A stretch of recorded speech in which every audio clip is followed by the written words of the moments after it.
Salut mon addict et bienvenue dans ce live Free from Addiction.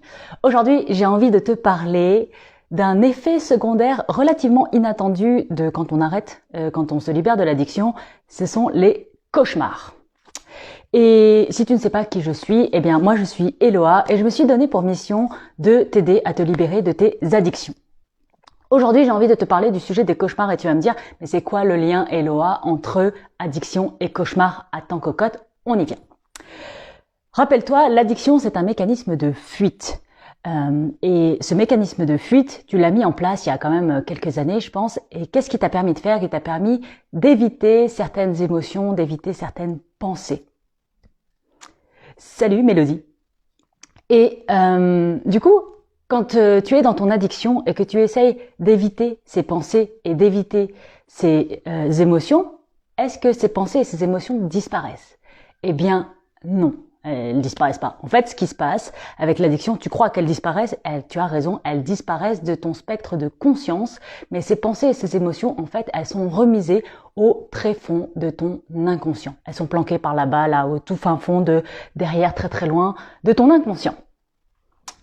Et je sais pas si tu as déjà entendu parler de ça, c'est que souvent on dit sur les personnes qui ont été addictes à l'héroïne pendant plusieurs années, tout le temps où ils ont consommé de l'héroïne, ils étaient bien. En fait, ça allait bien. Ils étaient apparemment, en apparence, en très bonne santé et ça allait. Et le jour où ils arrêtent, alors ils passent par la phase de sevrage qui est horrible. Et en fait, c'est comme si toutes les maladies qu'ils auraient dû avoir pendant, je sais pas, leurs 5, 6, 10 années de consommation d'héroïne, elles revenaient en une seule fois. D'un coup, bim, et là ils sont malades de ouf. Et c'est un peu comme si, du coup, l'héroïne, elle permettait de garder la maladie à distance, comme si elle leur évitait d'être malade. Et c'est pas vrai, mais en quelque sorte, si quand même. Pourquoi ça? Parce que, alors, là, je te fais un petit peu de médecine traditionnelle chinoise. La médecine traditionnelle chinoise estime que toutes les maladies que l'on a, ce sont en fait des émotions, des pensées que l'on n'a pas processées, qui se sont cristallisées et qui petit à petit rentrent dans la sphère physique et créent un malaise, crée une maladie.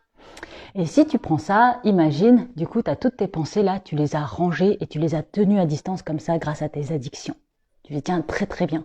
Parce qu'en fait, l'addiction, du coup, elle te donne un faux sens du réconfort, un faux sens de confort. Donc, consciemment, tout va bien. Consciemment, c'est tout va bien. On est dans le relatif, mais tout va bien.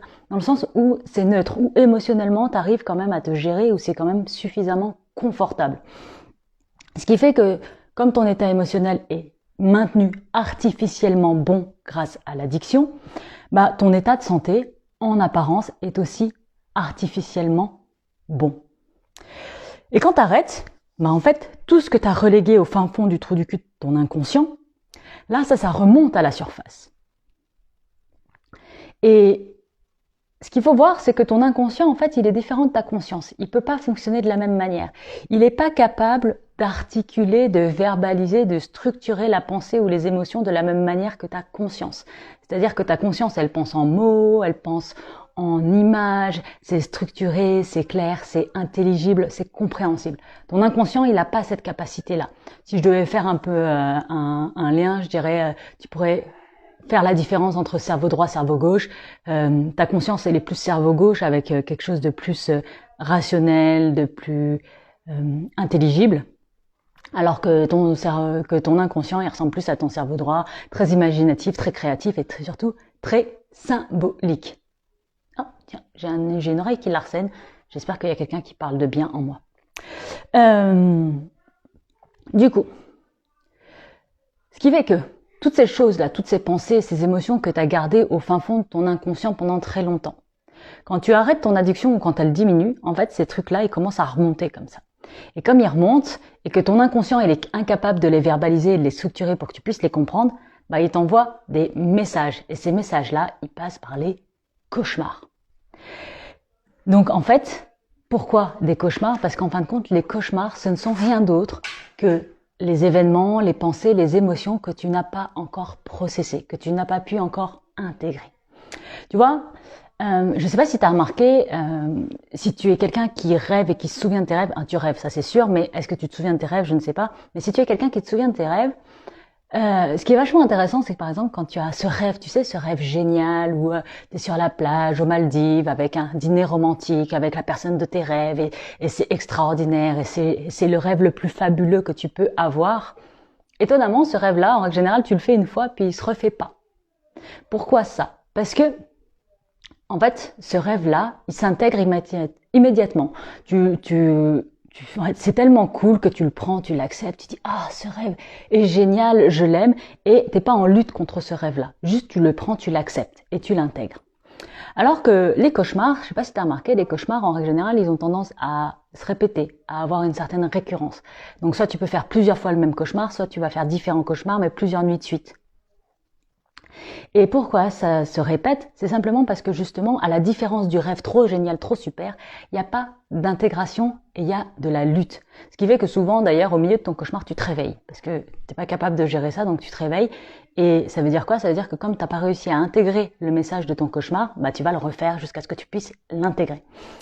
Et la clé donc pour se libérer des cauchemars, parce que comme tu vas te libérer de l'addiction, ça risque de faire remonter des messages de ton inconscient. Comme ce sont des messages qui n'ont jamais eu l'occasion d'être processés, ils vont devenir des cauchemars. Et pour pouvoir éviter de faire que des cauchemars et retomber dans l'addiction, parce que tu vas te dire, tu vois, j'arrête mon addiction, bim, j'ai des cauchemars, bah c'est nul ma life, autant retourner dans l'addiction.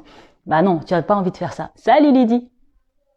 Tu as envie de te libérer de ton addiction et de te libérer de tes cauchemars. Et pour te libérer de tes cauchemars, il suffit simplement de les décoder et de les accepter pour les intégrer. Ça veut dire quoi décoder des cauchemars? Je te l'ai dit, ton inconscient, en fait, il s'exprime pas avec des mots, il s'exprime pas avec des choses un pour un, il s'exprime en symboles. Donc, par exemple, quand tu rêves de ta mère, bah, ce qu'il faut comprendre, c'est qu'en fait, tu rêves pas de ta mère. Tu rêves de ce que ta mère représente pour toi. C'est clair ça? En fait, quand tu rêves de ta mère, c'est pas la personne ta mère. On s'en fout de ta personne ta mère. La persona, le caractère, le personnage de ton rêve qui est symbolisé par ta mère représente quelque chose pour toi. Est-ce qu'elle représente l'autorité? Est-ce qu'elle représente l'amour? Est-ce qu'elle représente ça? C'est ton système de référence personnel. Il n'y a que toi qui peux comprendre qu'est-ce que ta mère vient foutre dans ton rêve et qu'est-ce qu'elle symbolise pour toi. Mais ce qu'il faut bien comprendre, c'est que ta mère, ce n'est pas ta mère, c'est une représentation de ce qu'elle, c'est la représentation de ce qu'elle symbolise pour toi. Donc, en fait, il faut juste comprendre ça. Et quand tu as compris que tes rêves, en fait, c'est ton monde intérieur à 100% et que tout ce que tu vois dans ton rêve, en fait, c'est juste une symbolisation de ce qui est pour toi. Même, par exemple, un stylo. Si tu rêves d'un stylo, faut te demander, mais qu'est-ce que ça veut dire un stylo pour moi? Est-ce que c'est m'exprimer? Est-ce que c'est laisser une trace? Est-ce que c'est signer un contrat? Qu'est-ce que ça veut dire pour moi aujourd'hui? Ton système de représentation, en plus, il peut changer avec le temps. Donc voilà. Cependant, j'ai envie de terminer là-dessus. J'ai envie de te dire que si tu es en train de lâcher ton addiction et que tu commences à avoir des cauchemars, des sueurs froides, du stress qui remonte, c'est une excellente nouvelle. Ça n'est pas agréable, je ne dis pas ça, mais c'est une excellente nouvelle. Parce que ça veut simplement dire que tu commences à te reconnecter à toi-même et que ton inconscient, il commence à de nouveau avoir des voies où il peut s'exprimer, où il va pouvoir t'envoyer des messages. Et ton inconscient, c'est une mine d'or parce qu'en fait, ce qu'on se rend pas compte, c'est que je pense que notre inconscient joue pour 90 à 95% de qui on est. 5% c'est notre conscience, le reste c'est notre inconscient qui gère. Je veux dire, tu réfléchis pas à comment tu respires, tu réfléchis pas à comment ton cœur y bat, tu réfléchis pas à comment est-ce que ton estomac il doit se contracter pour faire avancer tes aliments. Tout ça c'est ton inconscient qui gère. Donc c'est cool parce que là, en fait, les cauchemars ça symbolise simplement, ça veut simplement dire que ton inconscient il commence à avoir de nouveau une voie de communication avec toi et c'est super riche. Ça veut dire que tu vas pouvoir commencer à te reconnecter à toi, te reconnecter à ton intuition.